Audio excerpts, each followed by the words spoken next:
প্রিয় শিক্ষার্থী বন্ধু, আন্তর্জাতিক বিষয়াবলীর ধারাবাহিক লেকচারে আজকে আমি আলোচনা করব রেনেসা নিয়ে।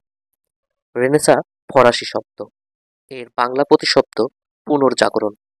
আনুমানিক ১৩০০ থেকে ১৬০০ শতাব্দী পর্যন্ত ইউরোপে, বিশেষ করে ইতালিতে সাংস্কৃতিক ক্ষেত্রে পুনর্জাগরণ ঘটেছিল, যা রেনেসা নামে পরিচিত। তবে অনেকে মনে করে ১৪৫৩ সালে রেনেসার যাত্রা শুরু হয়। ইতালির ফ্লোরেন্স শহর থেকে রেনেসাঁর সূত্রপাত হয়েছিল। মুক্তচিন্তা, মানবধর্ম ও চিত্রকলা রেনেসাঁ যুগের বৈশিষ্ট্য। রেনেসাঁর সম্প্রসারণ হয় কনস্টান্টিনোপলের পতন এবং পেইন্টিং বিপ্লবের মাধ্যমে। রেনেসাঁর সম্প্রসারণের ফলে ইউরোপের সংস্কৃতি ও জ্ঞানবিজ্ঞানের নতুন যাত্রা শুরু হয়, যা ইউরোপকে বিশ্ব সভ্যতার নেতৃত্বে নিয়ে আসে।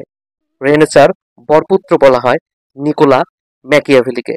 তিনি আধুনিক রাষ্ট্রবিজ্ঞানের জনক ছিলেন।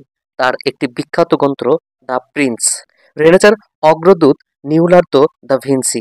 তার উল্লেখযোগ্য শিল্পকর্ম Mona Lisa, the Last Supper, Virgin of the Rocks. Renaissance যুগে বিজ্ঞানের অবিস্মরণীয় অবদান ঘটে।